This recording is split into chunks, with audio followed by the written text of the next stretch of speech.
New information now on that food truck explosion out of Philadelphia. Look at that. This video is just incredible.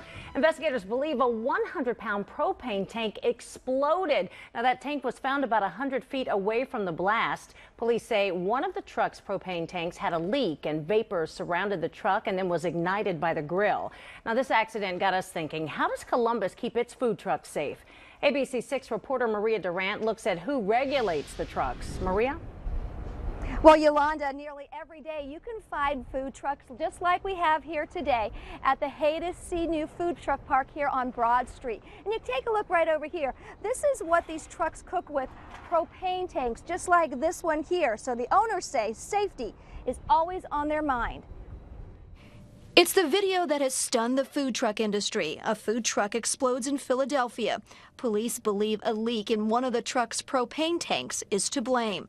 It was scary to think about that could happen to anybody. Brian Young is the general manager of the Land Yacht BBQ. He shows me where the propane tanks are kept. I've got a large regulator here that is regulating the gas flow out of the tanks, and it'll keep from you having any type of a backflow or something that could cause an explosion. He says they also have a valve inside the truck to shut off the tanks in case of an emergency. In Columbus, food trucks are not required to have a permit for the use of their propane tanks. But if you use them at festivals or events, the tanks are inspected by Columbus Fire. They've had me stabilize where my tank is by putting in a milk crate, which is what you see there.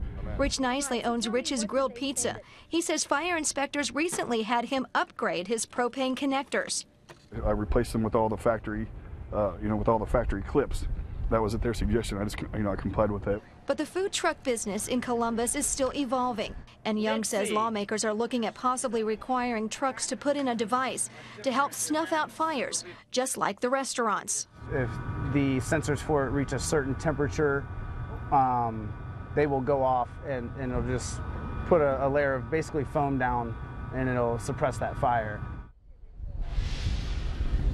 Now, why the food trucks don't have to have any permits, they are required all to carry one of these fire extinguishers in their trucks. In West Columbus, I'm Maria Durant, ABC 6 News.